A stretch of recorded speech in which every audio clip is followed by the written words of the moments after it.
Ven bien las dos pantallas, ¿verdad? Sí, doctor.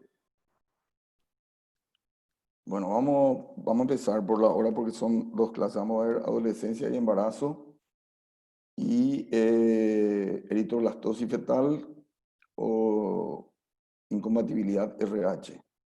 Vamos a empezar con eritroblastosis fetal.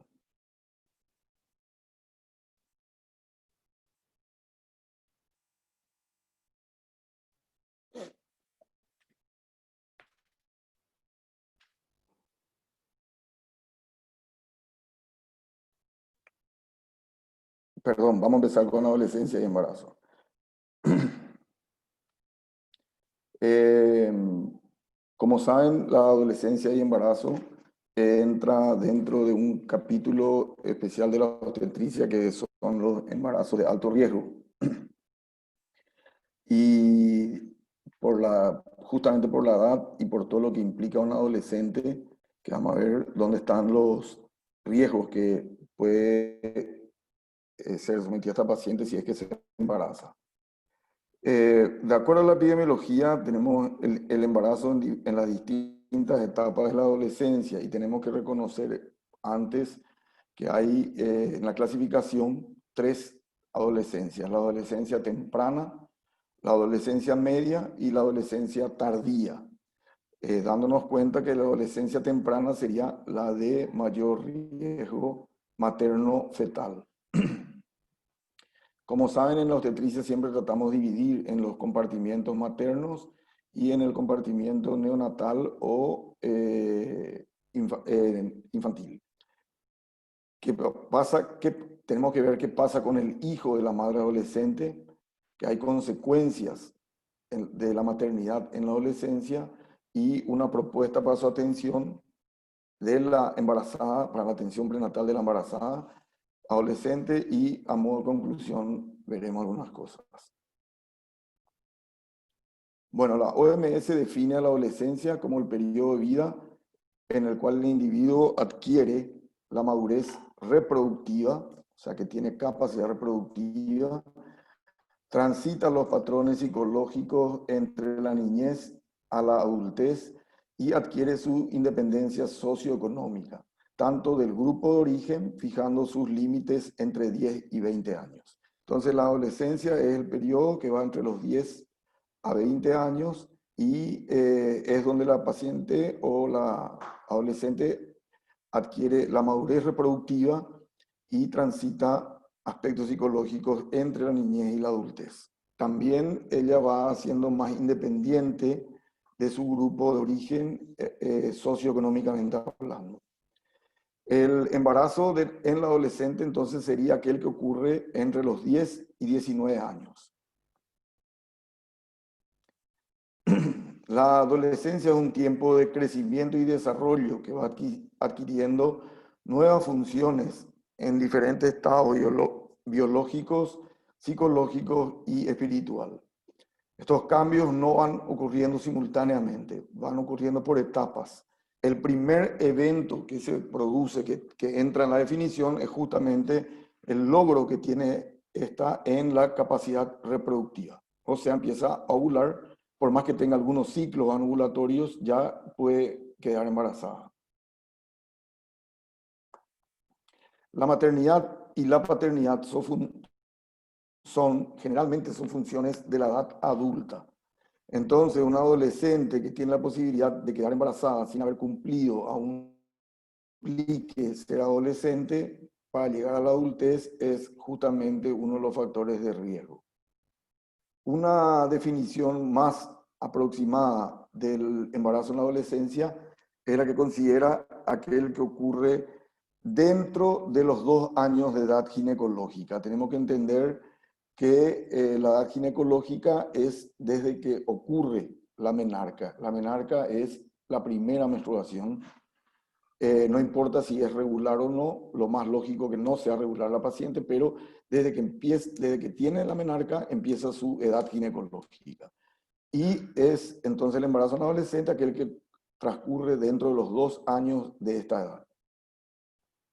También cuando la adolescente dijimos que dependía aún del núcleo parental.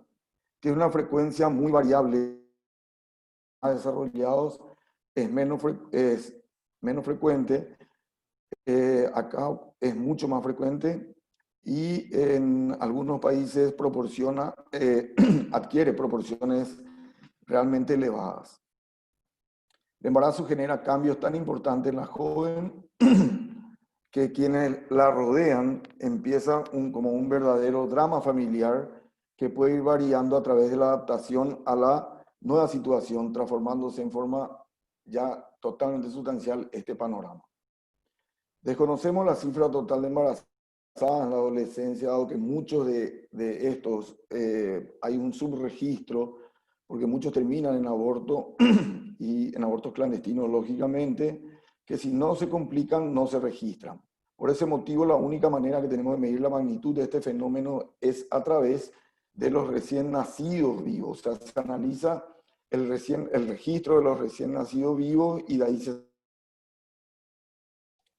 Entonces tenemos dos maneras de medir este fenómeno. La correcta, que es la tasa de fecundidad del adolescente, en la cual se relaciona el número de nacidos vivos de mujeres entre 10 a 19 años con el total de la población de la misma edad. O sea, vamos a suponer que haya 2 millones de mujeres entre 10 a 19 años y se embarazaron, vamos a suponer 50. Entonces, de 2 millones se embarazaron 50, esa sería la tasa de fecundidad del adolescente.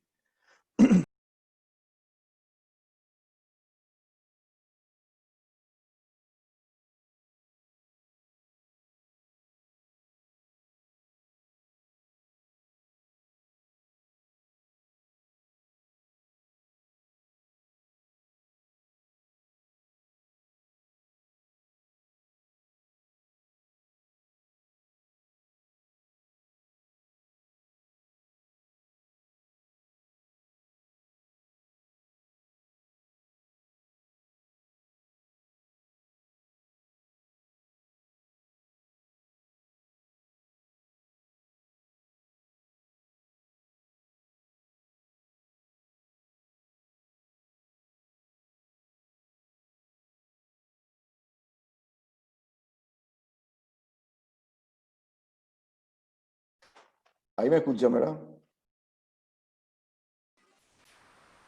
Sí, Doc. Sí,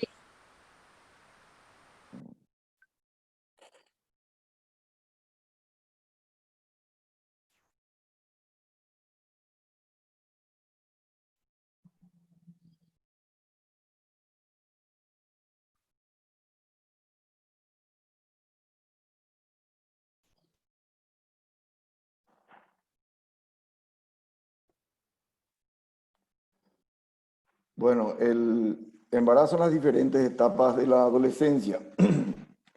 Se caracteriza por cambios corporales, crecimiento físico y la adquisición de una madurez reproductiva. También madurez cognitiva, que es la capacidad de conceptualizar y prever algo que no tienen los niños, o sea, saber que algo es peligroso o no.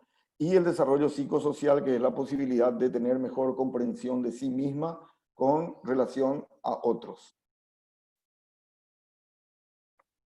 Se producen también cambios en la sexualidad, desde el autoerotismo a la heterosexualidad en sentido más amplio de poder relacionarse con el otro a través de afecto, incluyendo o no una relación genital. Estos cambios no se llevan, como dijimos, en forma brusca o no se van uno al lado del otro, están fuertemente influidos por valores familiares que cada familia puede tener mayor factor cultural, político, religioso, socioeconómico, y se puede esquematizar estos cambios que experimenta la adolescencia en función del criterio de edad en las tres etapas que vimos: adolescencia temprana, media y tardía. Entre los 10 a 13 años empieza la adolescencia temprana. La adolescente empieza a perder interés en sus padres, establecen intensas amistades con adolescentes del mismo sexo, ponen a prueba la autoridad y aparece entre ellos la necesidad de estar en privado. hay un aumento de sus habilidades cognitivas, entran en el mundo de la fantasía, manifiestan métodos vocacionales irreales, por ejemplo, chicos que quieren de repente, irreal puede ser para nuestro, digamos, para nuestro, donde estamos nosotros o para la realidad de él, por ejemplo, que quieran ser profesiones muy astronautas, por ejemplo, como ejemplo, y presentan una intensa preocupación por su imagen corporal frente a los cambios que se están produciendo, se están viendo más grandes, el depósito de grasa va aumentando en las chicas hacia las caderas, por encima del pubis para formar el monte de Venus, la pilosidad y todo lo que habrán entregado cuando vieron los estadios de Tanner. Desde el punto de vista de la sexualidad, los cambios corporales aparecen, lo que dijimos, los caracteres sexuales secundarios y le hacen sentir como un verdadero desconocido en el espejo. Se comprende que el embarazo que sobreviene en esta etapa, el impacto de los cambios se sumarán a lo que ya está sintiendo por la aparición de la pubertad y la confusión mental que esto ocasiona y puede llegar a ser realmente muy intensa. También por la atención que la adolescente presta en esta etapa de su cuerpo, la posibilidad del dolor, extracciones sanguíneas, de repente es muy cruento todo para una paciente que recién está pasando de la etapa de la niñez. Acuérdense que esto es entre 10 a 13 años.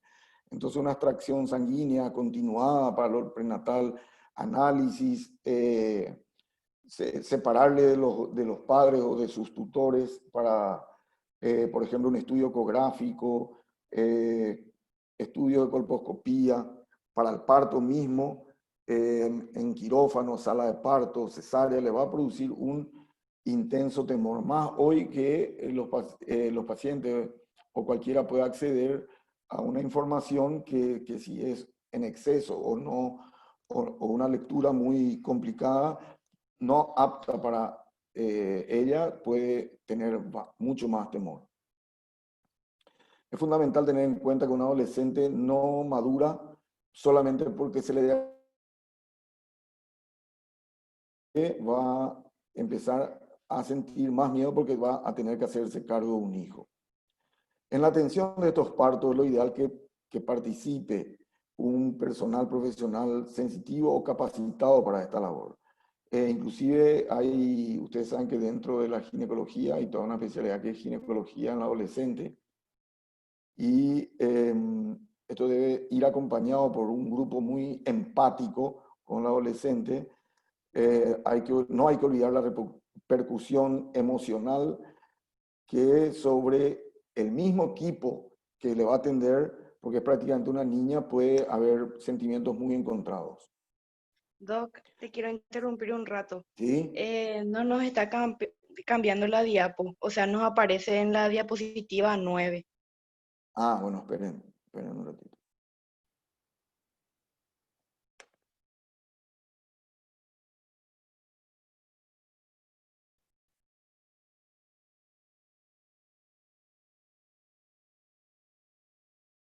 Esto que yo estoy haciendo ahora, ustedes ven.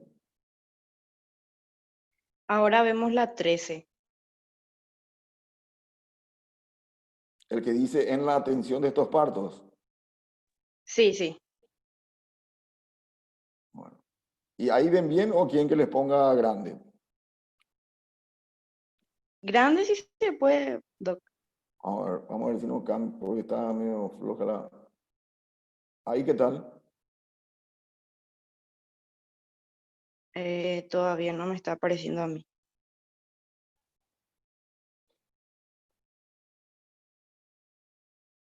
Ahí sí le aparece la 13. Sí. Espera, entonces. Vamos a ver acá y vamos a... En teoría debería...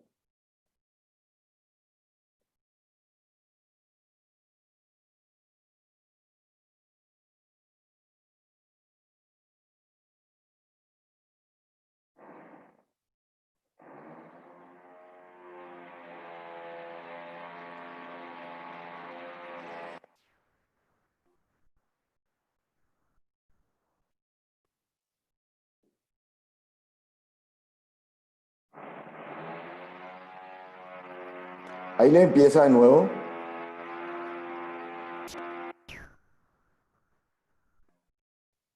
Hola. Hola, Ahí ¿sí? les empieza de nuevo o no. ¿Qué están Ahí viendo está en ahí? la diapositiva 13, solo que está tipo no está en presentación, pero igual Ah, nomás no, si te entonces sale no, así, no doctor. estamos en el mismo, entonces porque yo ahora estoy en otro lado totalmente. Espera, espera, espera. Ah.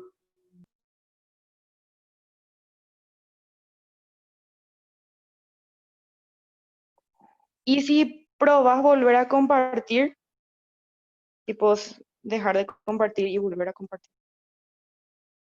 Bueno, espera.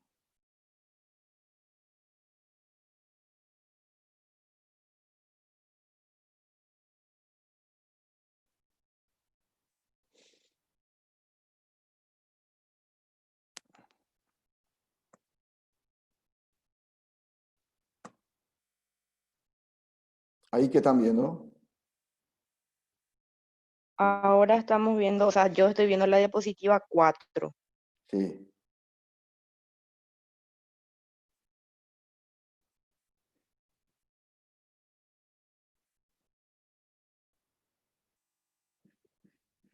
Bueno, vamos al 11 entonces, un poco.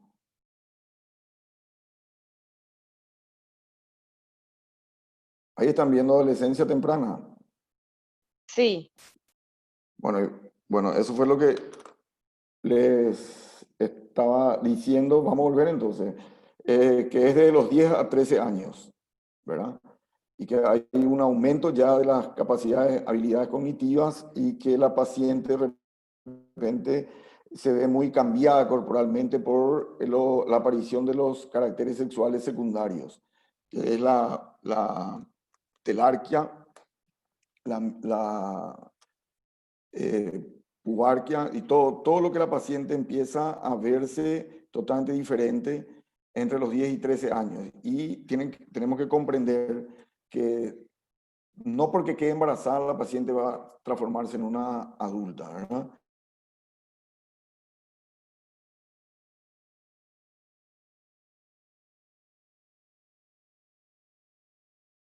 Si esto tiene que ser atendido por un equipo multidisciplinario empático que sea sensible con la embarazada adolescente, ya que acuérdense que ella va a entrar en un prenatal generalmente rápido, ella quiere, seguramente no se va a animar a hacer preguntas, entonces tiene que ser un prenatal acorde a la paciente porque acuérdense que será sometida a análisis de repente recurrentes, a resultados de estos análisis que no siempre pueden ser satisfactorios. Tiene que realizarse estudios invasivos como Papa Nicolau, colposcopía, análisis y después entrar a sala de partos para... Hay que explicar todo lo que es un parto, si va a necesitar un epicio, generalmente necesitan porque son muy estrechas, o una cesárea, todo eso le va a producir mayor temor.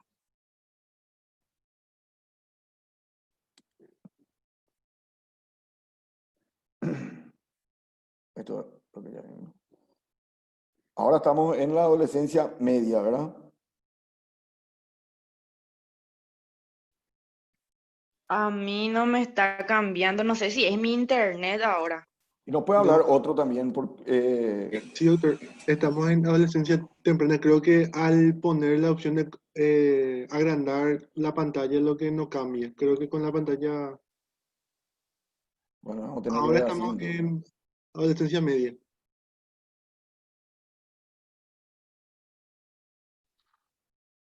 Bueno, un ratito.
Bueno, vamos a seguir así solamente porque no...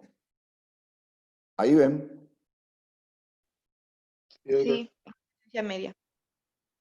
Bueno, la adolescencia media, el otro era entre 10 a 13 años, esta es entre los 14 a 16 años y es el periodo de máxima interrelación con sus pares, ¿verdad? Están generalmente en conflicto con los padres, se manifiestan sentimientos de que son totalmente invulnerables a todo, tienen conductas omnipotentes, generadoras generalmente de riesgo, ¿verdad? Están muy preocupados por su apariencia. En este periodo es frecuente que disminuya el rendimiento escolar por priorizar otros aspectos de su existencia.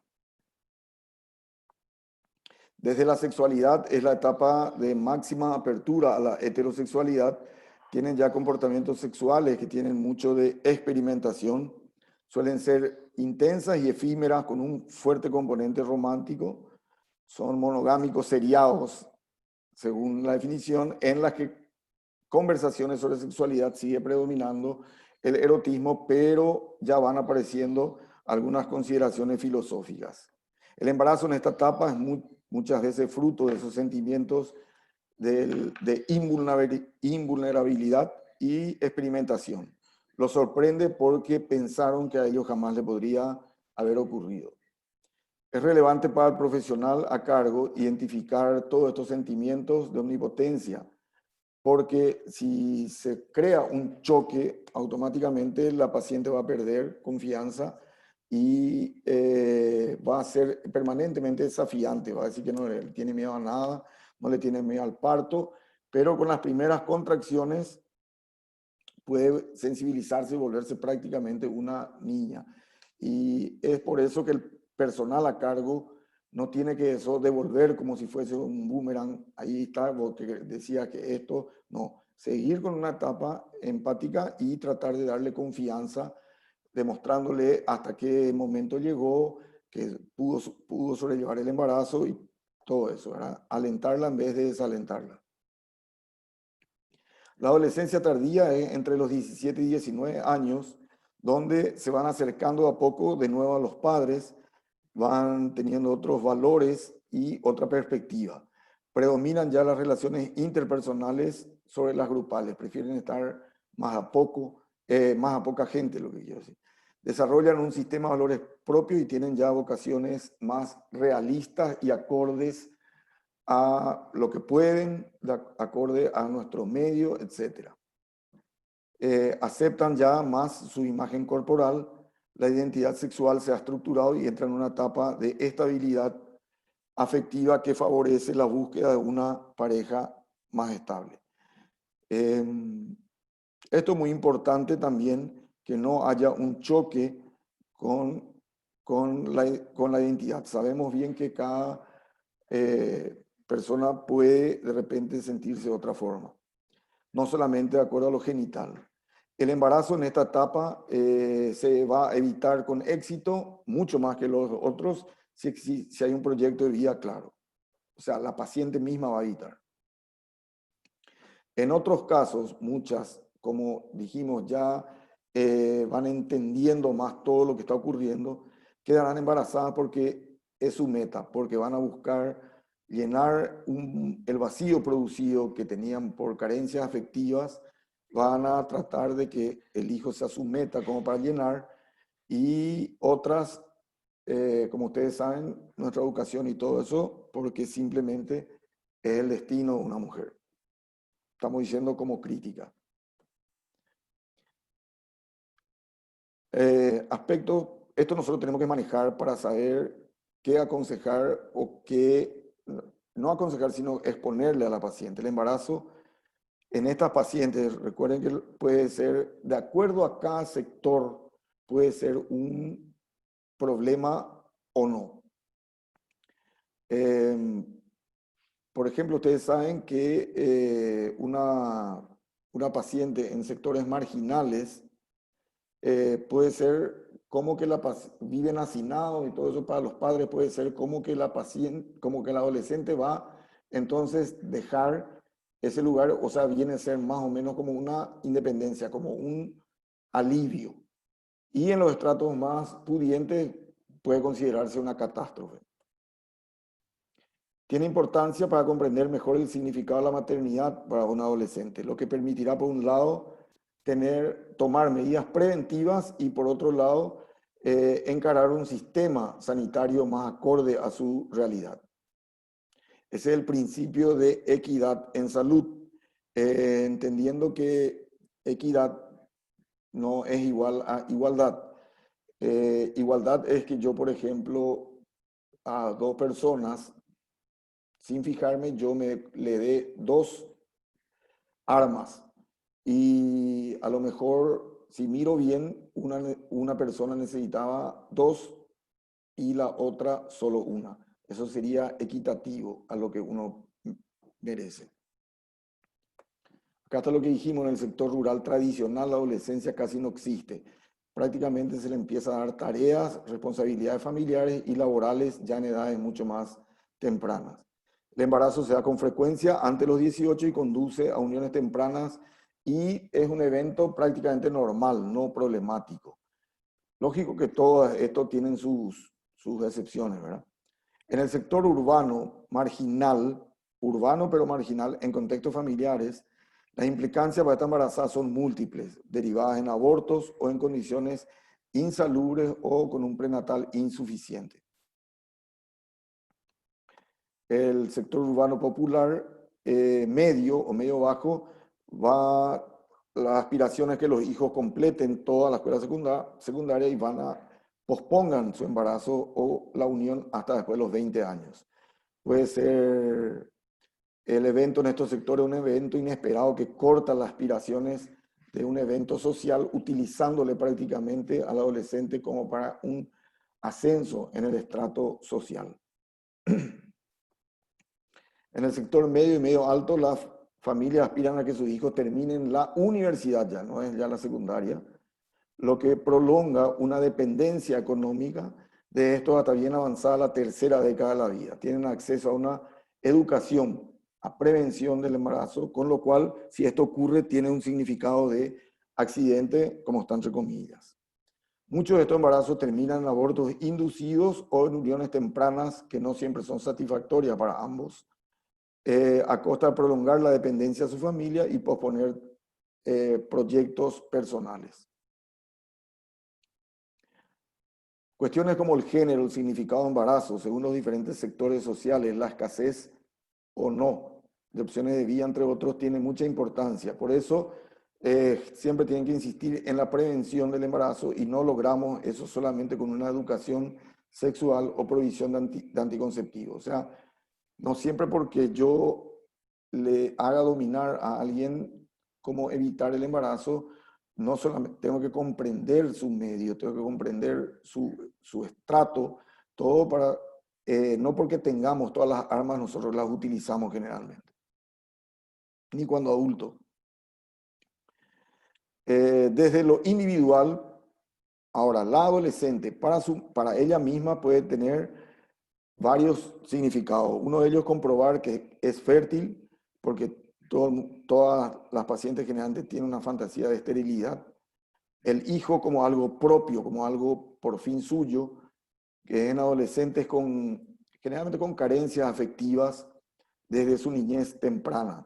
El hijo puede significar para ellas que alguien que me quiera como a mí no me quisieron, o sea, tener algo mío como nunca tuve. Y el hijo llega a ser como una salida a una situación intolerable para ellas. Puede ser eso en el marco de hogares violentos, puede ser en hogares que directamente son poco afectivos, y también acuérdense que puede haber antecedentes de abuso sexual o con normas muy estrictas o represivas de la casa, y el quedar embarazada puede ser para ella como un pasaporte o para alejarse de esa situación que le está sobrepasando. Puede ser un hijo como expresión de un conflicto no resuelto. Por ejemplo, el fallecimiento de un padre o una madre trata de como una suplencia de eso, ¿verdad? el hijo como salida hacia la vida. Muchas adolescentes con enfermedades crónicas graves, el hijo puede significar para ellas una esperanza de vida, o sea, ven prácticamente reflejada y prácticamente tiran toda su vida a través de eso. El embarazo en la familia que no prestan atención a sus hijos, también muchas veces hay una doble moral en la que los padres manifiestan una determinada postura, pero obran de una manera totalmente distinta cuando les toca un problema. El embarazo aparece como una provocación, es como que el hijo le esté provocando, la hija le esté provocando. Y la paciente generalmente en estos casos llega a ser el embarazo como un grito desesperado de un pedido de afecto, de límites o de comprensión. Y yendo a lo puramente médico, en cuanto a lo materno, el aspecto perinatal, acuérdense cuando dimos hipertensión, cuando dimos desprendimiento, hemorragia, todo eso, infecciones, hablamos del adolescente. Entonces, ahora tenemos que poner que la embarazada adolescente tiene mayor propensión a tener una hipertensión inducida por el embarazo. Es una paciente que está creciendo, o sea que fácilmente, como ella tiene requerimientos biológicos de ella misma, tener un embarazo va a repercutir más sobre una anemia, tiene infecciones, ¿no? Todavía no maneja bien lo que es, por ejemplo, una higiene vaginal, entonces fácilmente tienen rotura prematura por leucorrea o vaginitis. Generalmente tienen más tendencia a una prematurez, a veces el útero es muy infantil aún y ya está sometida a una sobredistensión. Dijimos que muchas veces se creen, o sea, uno tiene el pensamiento de ser invulnerable, entonces no tienen problema de consumo de ciertas sustancias peligrosas. También tienen mayor incidencia de partos intervenidos por la no colaboración, por ejemplo, para un parto, entonces aumenta el porcentaje de cesáreas. Hay mayor infecciones porperales y esto puede llevar a una mayor mortalidad materna. En los chicos, en los recién nacidos, si dijimos que la embarazada tenía más predisposición a prematurez, entonces los RN van a ser mayormente prematuros, van a ser de más bajo peso al nacer, van a estar más expuestos a un maltrato, sin querer pueden ocurrir envenenamientos o accidentes, no está preparado, es prácticamente una niña criando una niña, puede haber síndrome de muerte súbita y mayores enfermedades infecciosas o de nutrición. Y ser hijo de anemia, ser RN de pacientes eclánticas, nacen chicos muy severamente deprimidos. Bueno.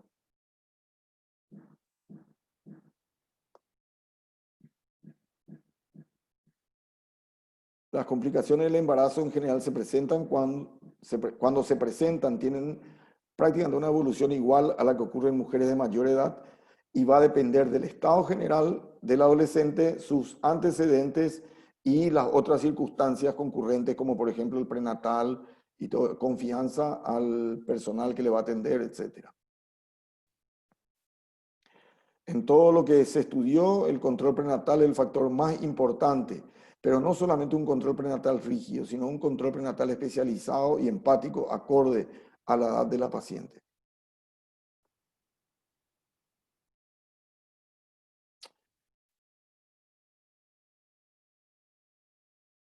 Bueno, eso pueden leer.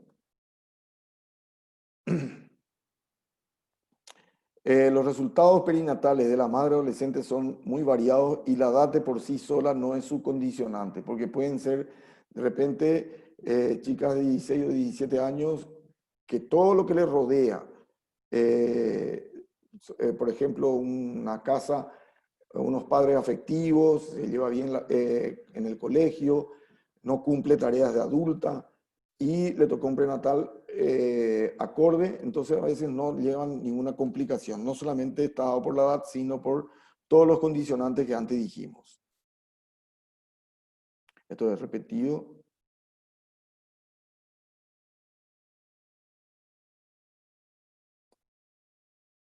Esta es la propuesta de atención que los médicos tetra, con psicólogos, trabajadores sociales, explicarle bien al neonatólogo porque debe enseguida, una vez que nace, el neonatólogo debe empezar a explicarle todo hasta cómo bañarle al recién nacido.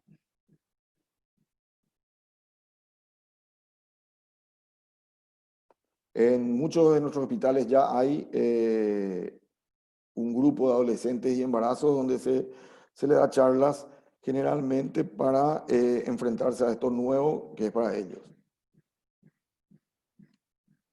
Por como se dijo al comienzo, la maternidad es una función de la edad adulta y lo deseable sería que una adolescente no se embarace, hasta el momento que puede llevar a cabo una crianza sin demasiadas dificultades, disfrutando plenamente lo que significa para toda mujer ayudar a crecer a su hijo. O sea que todo lo que sea embarazo de alto riesgo, todo lo que sea riesgo perinatal, tanto madre como al recién nacido, se va a dar. Los conceptos que tienen que tener claros son cuando es una adolescencia temprana, una adolescencia mediana y una adolescencia tardía. Que por definición que es adolescencia y después todos los riesgos que esto conlleva. ¿Tiene alguna pregunta?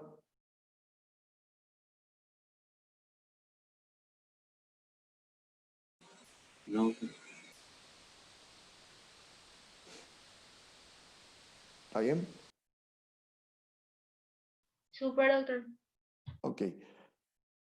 Bueno, antes de empezar con esto, quiero darles Vamos a probar un poco. Vamos a probar.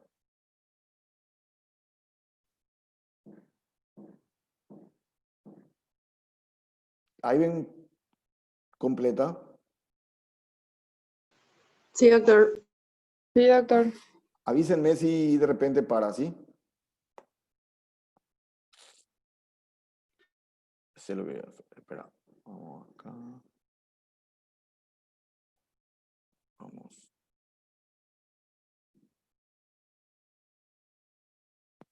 Ya.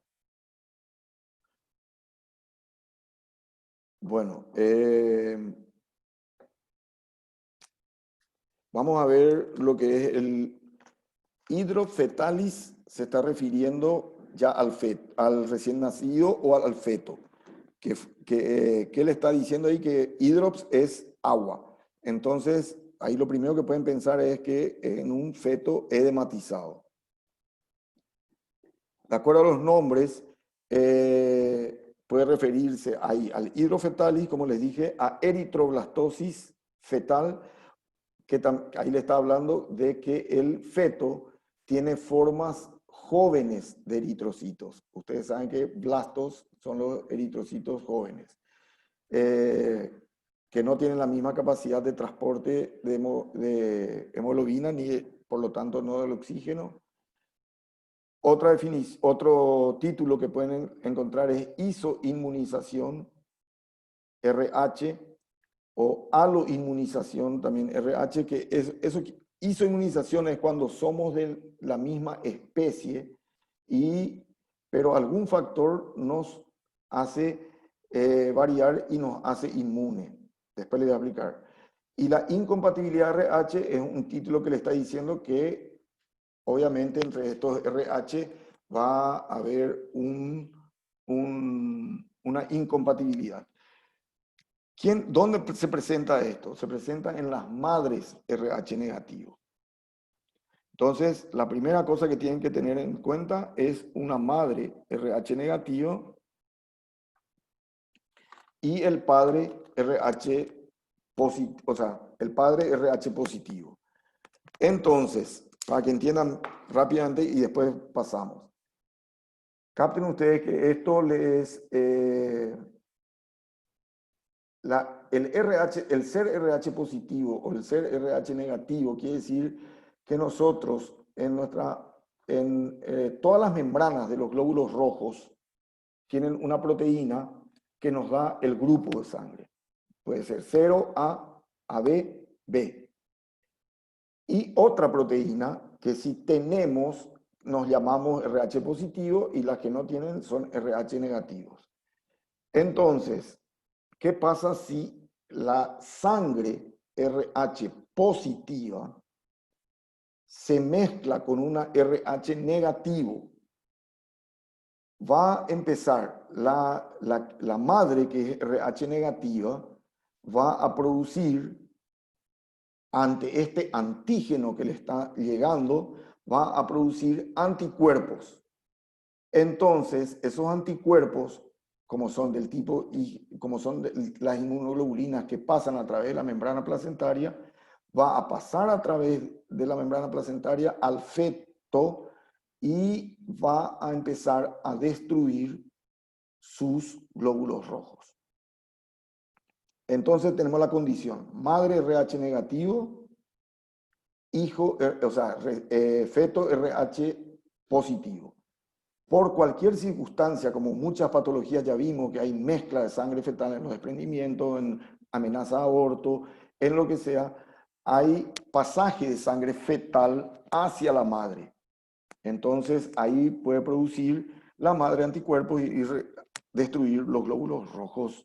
Por eso, por eso el feto va a hacer una anemia porque se le está destruyendo sus glóbulos rojos. Ese tipo de anemia, como es destructiva, entonces es una anemia hemolítica. Entonces, los órganos hematopoyéticos, que es la médula ósea, del feto no dan abasto. Entonces, otros órganos empiezan a producir sangre. Por ejemplo, el hígado, que al principio solamente en el embrión es hematopoyético, vuelve en el feto a ser formadora de sangre hematopoyético, entonces el hígado fetal empieza a tener una hiperfunción. Entonces circula esa hiperfunción hepática, va a producir una hipoproteinemia fetal y entonces nuestro chico va a estar muy edematizado. Entonces ahí vemos que el concepto de hidrops fetalis, que va a estar un feto hematizado. La anemia hemolítica va a producir que el feto empiece a producir mucha más eritrocitos, pero entonces circula en su sangre formas jóvenes, de ahí viene el nombre eritroblastosis, y esto que acabamos de ver.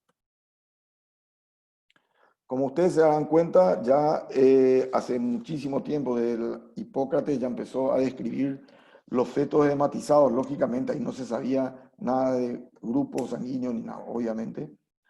Hasta en 1892 se empezó a describir que algo en la sangre ocurría, que por eso el feto nacía de esa forma. En 1932 recién se empezó a describir y a asociar que estos chicos nacían hinchados o edematizados, nacían con ictericia grave, amarillentos por la anemia hemolítica y estaban severamente afectados por la anemia, entonces a eso le llamaron eritroblastosis fetal.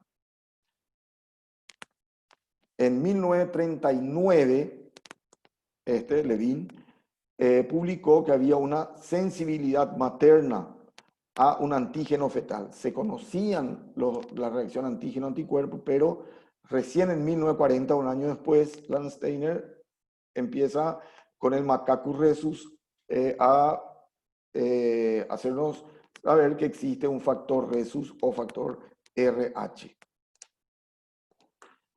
Y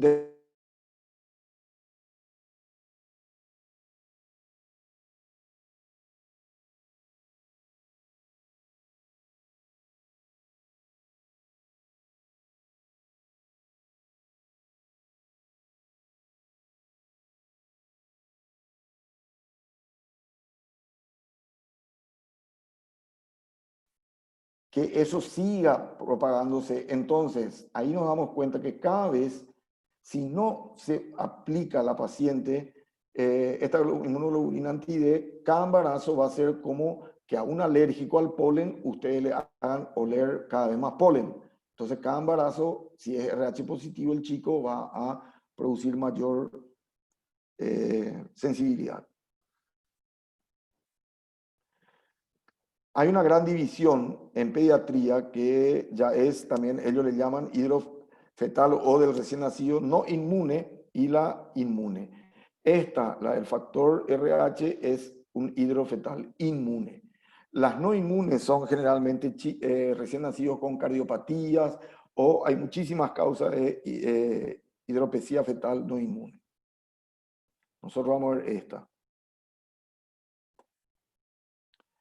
Bueno, lo que tenemos que saber es que el hidrofetal inmune es el prototipo de un proceso extrínseco, o sea que necesita algo de afuera para que produzca la reacción de la mamá y ahí se afecte el feto por justamente la reacción materna, que es la producción de anticuerpos maternos a la circulación fetal. Esto debería ser una X, disculpen, o sea que requiere una exposición previa para que ocurra esto. Entonces ahí ustedes se dan cuenta que el primer embarazo nunca va a ser tan severo como los siguientes. Hoy por hoy ya casi no son graves porque es muy accesible, a pesar que es cara, pero es accesible la inmunoglobulina anti-D. Obviamente esto cuando no existía la inmunoglobulina anti-D eran efectos muy severos, muy graves. Generalmente en todo el embarazo, cualquier sangrado puede producir, o algún método invasivo que tengan que hacer para genética o para estudios líquido amniótico va a producir una hemorragia. Y la mayor hemorragia es con las contracciones, se va produciendo en el trabajo de parto. El feto considera, o sea, el feto recibe el anticuerpo materno, se forman antígenos fetales y hay una destrucción de esto, entonces hay una hemólisis. Esta es más o menos la fisiopatología, donde el antígeno fetal, que es el RH positivo, pasa a la sangre, entonces la madre crea anticuerpos maternos que pasan al feto. Eso produce una hemólisis fetal. La hemólisis fetal es una anemia hemolítica, entonces produce una anemia fetal. Entonces el corazón del feto, por la hipoxia, por la anemia, la disminución de glóbulos rojos, transportadores de oxígeno, entonces el corazón, por los vasoreceptores, va a aumentar su gasto cardíaco, va a enviar mucho más sangre de lo debido. Entonces, aparte de eso, como les dije, hay ciertos órganos, no solamente la médula, que vuelven a ser órganos hematopoyéticos. Entonces, hay sustitución, por ejemplo, del tejido hepático, que debería ser hepatocito, hay sustitución para hacer un tejido eritropoyético, o sea, formar sangre. Eso va a llevar a una hiperfunción hepática. Entonces, esa hiperfunción hepática va a llevar a una hepatomegalia, van a ser fetos, inclusive por ecografía se ven bien, fetos con ascitis, fetos con hígado y vasos grandes, va a producir una hipertensión portal.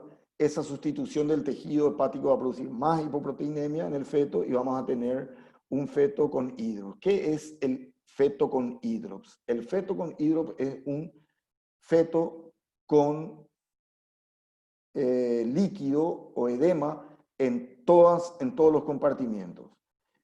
En la cavidad peritoneal, ascitis. En el pericardio, entre las dos hojas, derrame pericárdico. Derrame pleural, entre las dos hojas de la pleura. Se dibujan bien los pulmones, la ascitis se ve bastante bien, se dibujan los intestinos. Hay edema subcutáneo, que eso se puede ver bien en el límite de la piel fetal, con un aumento de grosor de eso hasta llegar a la parte del hueso fetal. Entonces ustedes ven mucho más grueso, con diferente tenor de grises, y va a haber también gravemente ya un edema después placentario.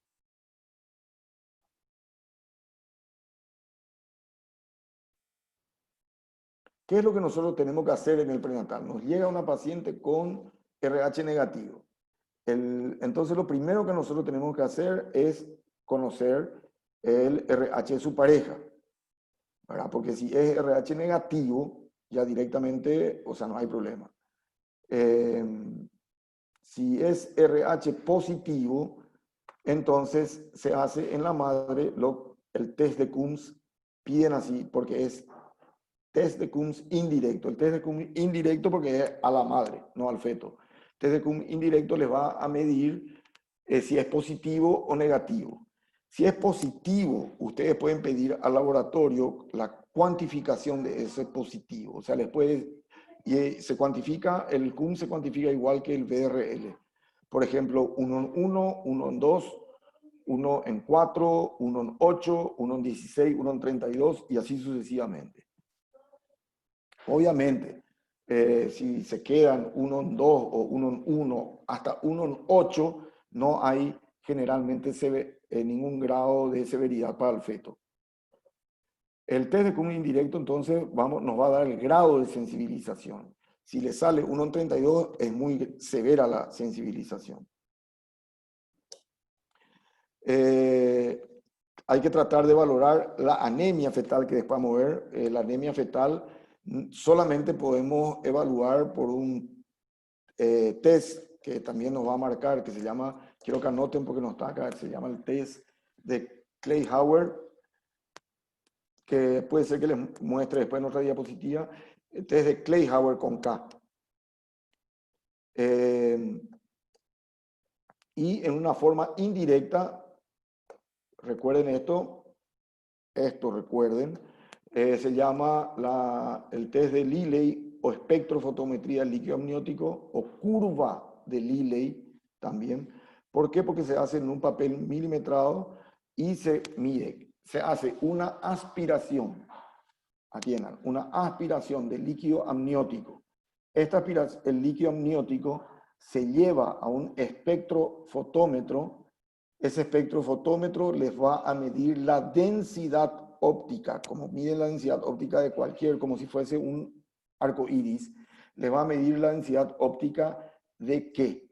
De la hemoglobina y de la bilirrubina que tiene el líquido amniótico. Al tener bilirrubina, el líquido amniótico, entonces nos estamos dando cuenta de una disfunción hepática o de ¿qué? Cuando en la anemia hemolítica, ¿por qué hay ictericia? Porque al destruirse se forma la bilirrubina. Entonces hay un tinte o una coloración amarillenta del paciente. En este caso no podemos ver eso porque es un feto, pero sí podemos valorar por la curva de Liley o test de Liley. Y eso tiene acá, estas son la densidad óptica, acá está la D, y esta es la edad en semanas. Y tiene su curva, siempre la curva, la abajo, justamente es la leve, la del medio se ha dividido otra vez en media leve, medio moderada, media grave, y por encima la curva, la zona alta es ya muy grave.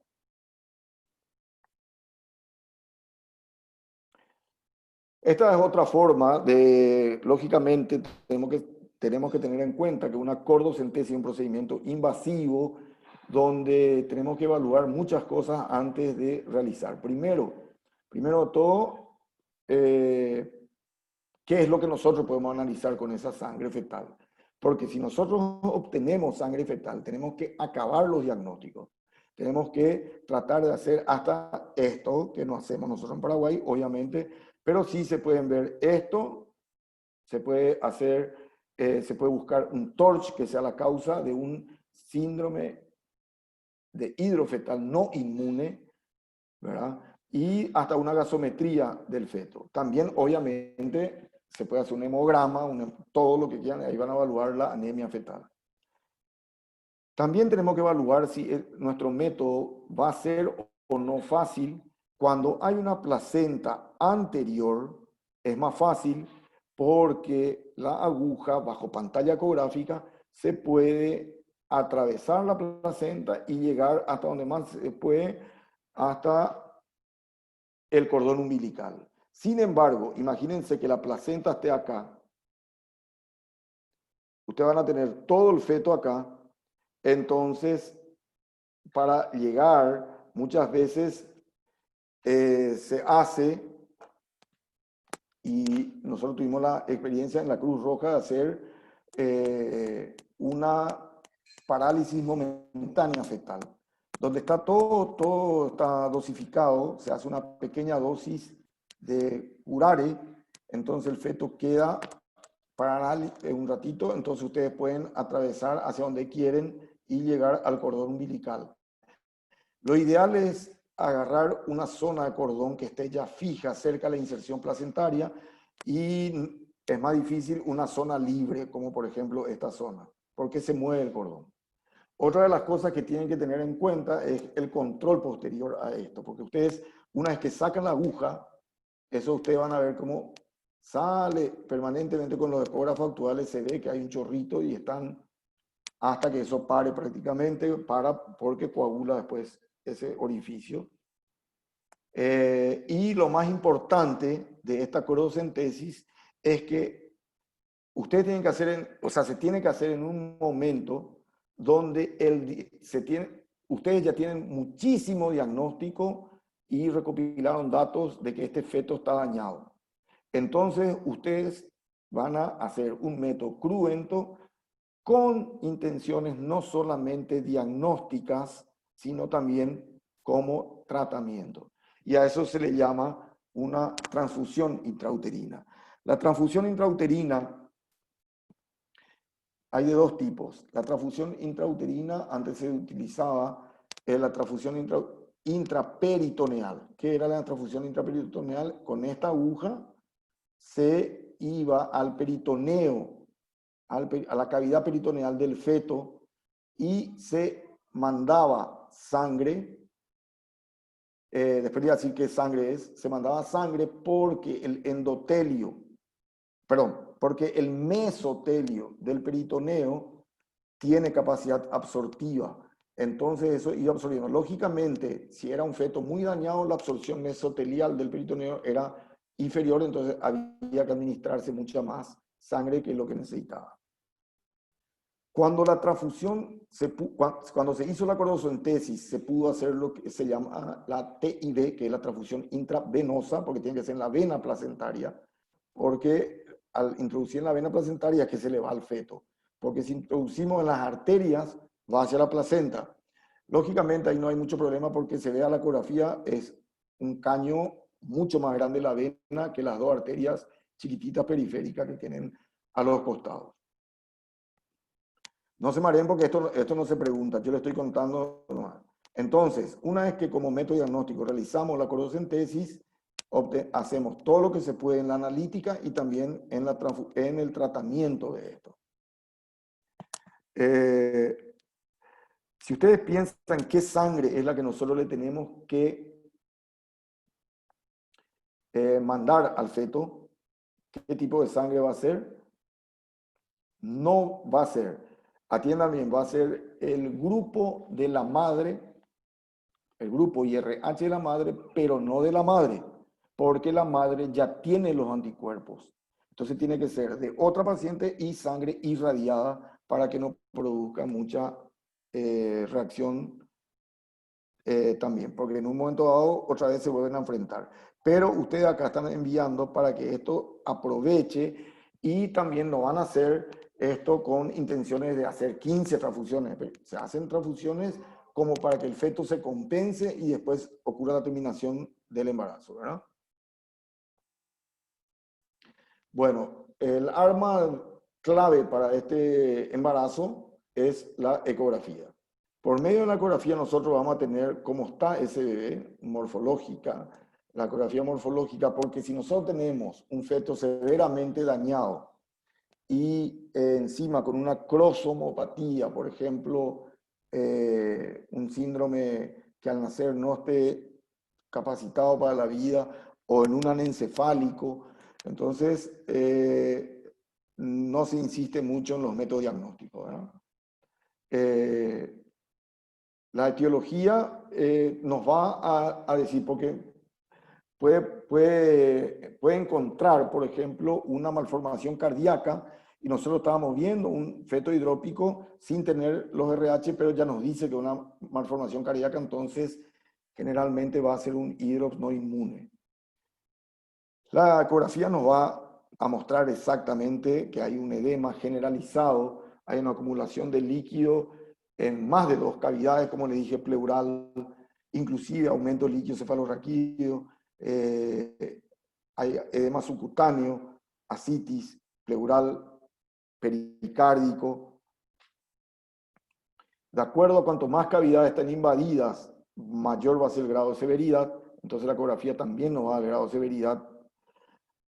Por medio de la ecografía podemos hacer una amniocentesis, una cordocentesis, y también podemos hacer la terapéutica porque nos va a guiar nuestra aguja.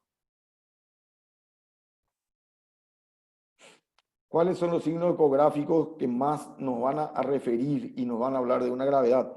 Como les dije, el edema subcutáneo, ascitis, derrame pleural, el aumento del diámetro de la vena umbilical es muy fino, derrame pericárdico, nos va a decir que el feto está con una hiperfunción en estos órganos por medio de una hepatosplenomegalia visualizada, y más severo, un aumento del grosor placentario. Este más o menos es un esquema donde nosotros tenemos un organigrama para saber cómo actuar de acuerdo al test de Coombs. El test de Coombs, si resulta positivo, usted tiene que cada 3 semanas ir viendo la progresión de esto. Si es por debajo de 32, casi no hacen nada, hacen control ecográfico mucho más frecuente, signos de salud fetal por medio del monitoreo o perfil a partir de las 36, y el parto o no va a ocurrir acorde a la salud fetal. O sea que si tiene una indicación de cesárea es no por esto, sino por otra indicación de cesárea. En cambio, en aquellos que vemos ya 1 en 64 o 1 en 128 o más, se hace la misma ecografía, se hace una amniocentesis para el esquema de Lilley. Ustedes saben que esa amniocentesis después prácticamente ya no nos sirve para otra amniocentesis porque va a haber contaminación sanguínea en ese líquido amniótico. Si a ustedes les sale en una zona media, baja o media, siguen haciendo la amniocentesis cada 21 días para ver si hay un aumento del comprometimiento fetal. Si no hay eso, hay control de vitalidad, terminación del embarazo por la vía que corresponda una vez alcanzada la madurez. En cambio, si el esquema de Lilley les dio una zona alta o la zona más alta y tienen un feto inmaduro, se hace una transfusión intrauterina y una cesárea alcanzada la madurez pulmonar. Si el feto es maduro, obviamente no van a hacer la transfusión intrauterina, van a ir directamente a una cesárea. En una paciente que ya tiene antecedentes de hidrops o un feto muerto intraútero u otros antecedentes, con cualquier título de test de Coombs, hacen una ecografía seriada a partir de las 18 semanas, amniocentesia a las 24 y un esquema de Lilley mucho más temprano. Y la misma cosa acá, de acuerdo a la madurez o no. ¿Cómo se hace la profilaxis? Nació este chico, o sea, tenemos el recién nacido, hidrópico, o no tanto, de acuerdo a la severidad, pero se le tipifica rápidamente al recién nacido. Se le tipifica por más que sea absolutamente sano, sin ninguna complicación, se le tipifica a cualquier recién nacido que sea hijo de madre RH negativo.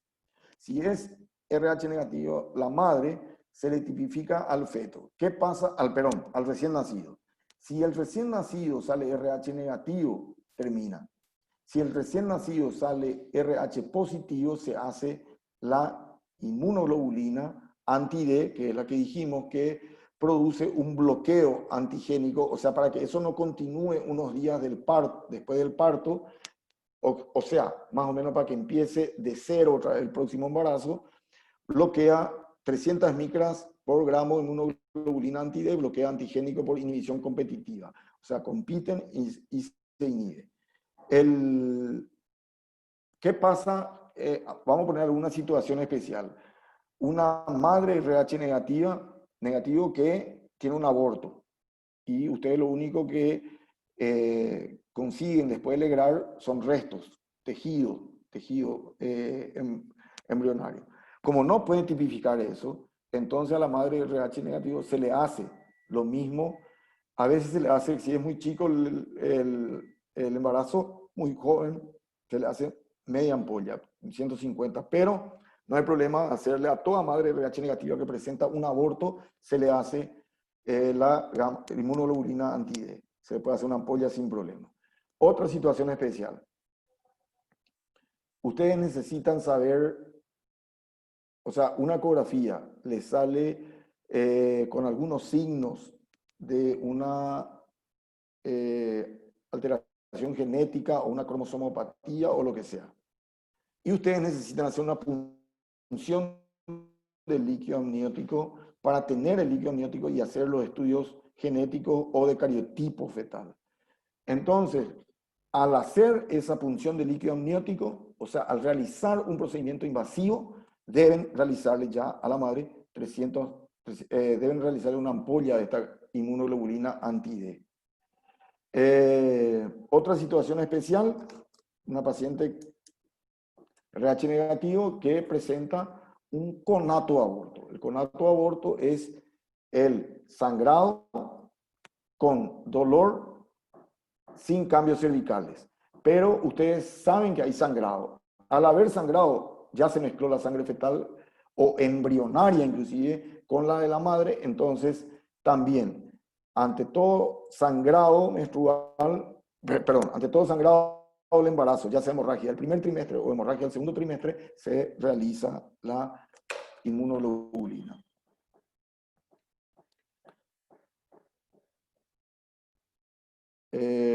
Voy a ver un poco si tengo acá algo, un ratito.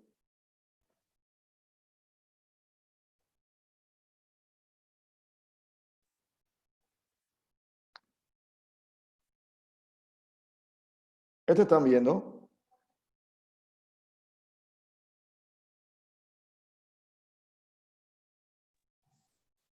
No, doctor, seguimos viendo la diapositiva anterior. Bueno.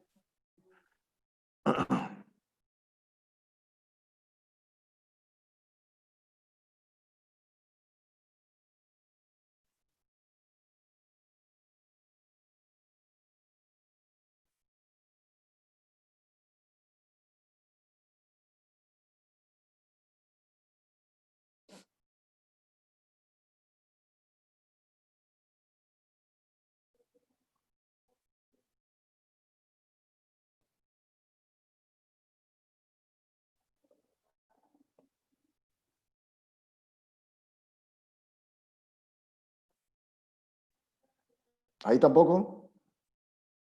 Ahora ya. ¿Ven? Ajá. Estamos viendo tu pantalla, sí.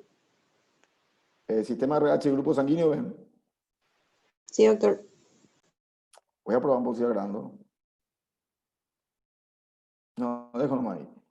Bueno, aquí tienen algunos datos, vamos a pasar rápido obviamente, tienen algunos datos que para que entiendan, el sistema RH grupo sanguíneo es el antígeno de Rhesus, no son datos bioquímicos, pero acá está de dónde sale, porque de repente les podía sonar, de dónde sale anti-D.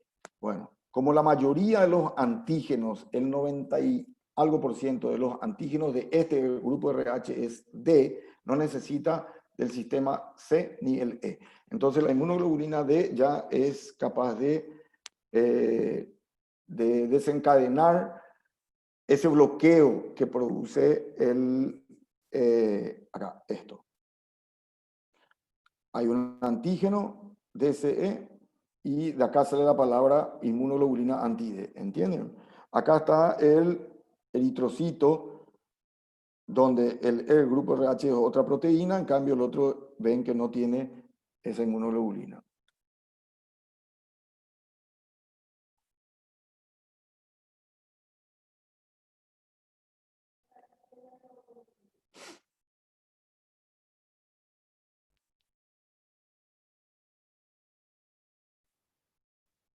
Acá está a quienes se les hace prevención con inmunoglobulina anti-D para mujeres no sensibilizadas, se hace a partir de las 28 semanas, acuérdense de esto, 28 semanas, en mujeres RH que tengan un positivo, como les dije, y prueba Kunz indirecta negativa.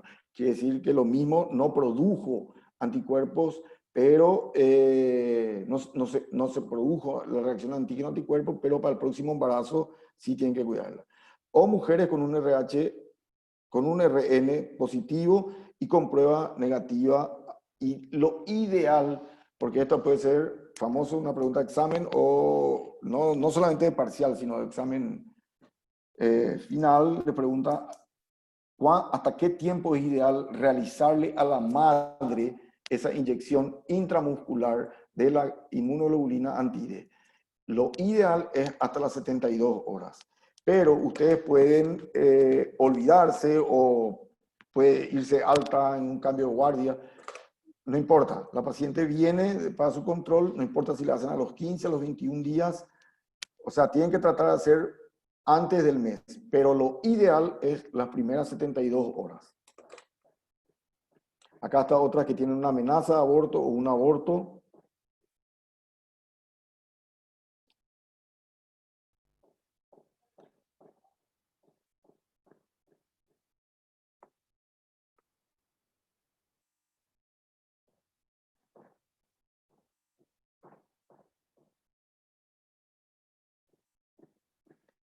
Después le voy a mandar a la delegada esta y donde tienen todos los datos de las... Acá está la característica de la sangre a transfundir. Que no tenga el antígeno problema, o sea, por eso les dije, tiene que ser de la madre, del grupo de la madre, pero no de la madre. 72 horas de extracción, libre de leucocitos, negativo para, bueno, negativo para todo citomegalovirus, HIV, etc.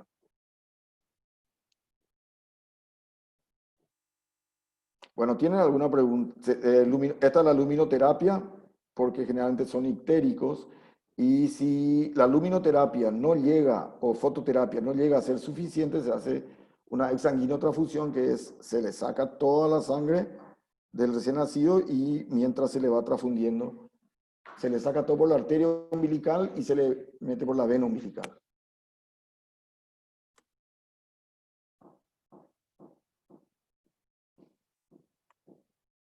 Bueno, ¿tienen alguna pregunta? No puede ser que ninguna. Demasiado bien, ya explicaste, doctor. Eso para que yo esté contento nomás me parece.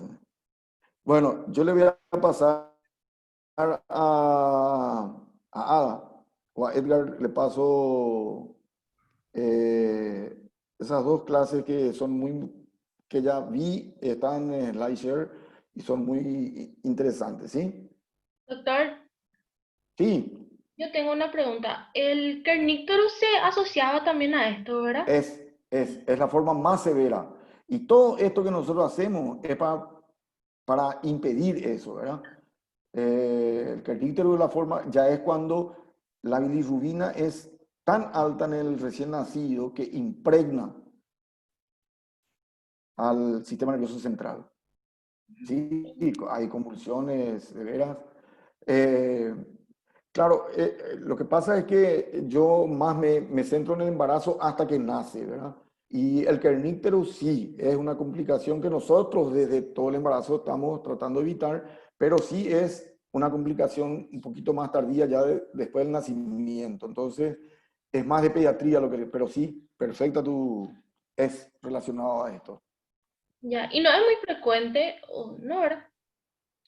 Por suerte no, y aparte, como te digo, o sea, antes era muy frecuente, porque la disponibilidad de esa gamma-globulina, como ustedes saben, primero, hasta hoy cuesta cerca de 700.000 guaraníes, ¿verdad? Pero hay veces que los hospitales regionales o centros de salud tienen como donación, hay veces que cualquier paciente puede conseguir de cualquier forma esa plata y después, pero lo que les quiero decir que es accesible inclusive en farmacias, ¿verdad? Tiene varios nombres, hay algunos que se llaman ROGAM, que viene de RHO, y después GAM de gamma globulina, había otro que se llamaba Resumam, RHE, Sumam, otra vez de gamma globulina, y Matergam, muchos nombres. No sé cuál es el que está viendo ahora, pero usted le dan nomás gamma inmunoglobulina anti-D, pueden poner el nombre comercial de que se acuerden, y en la farmacia, no todas las farmacias también tienen, como todo producto caro, tienen que, a lo mejor, por eso ni bien salga, le tienen que tipificar, entonces que ya busquen medicamento, farmacias grandes, eso sí tienen, o las farmacias mismas de los hospitales. Súper, doctor, gracias. ¿Está?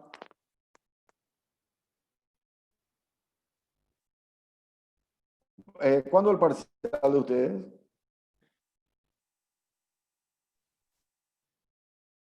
El 8 de agosto. Ah, bueno. Suerte y cualquier cosa a las órdenes.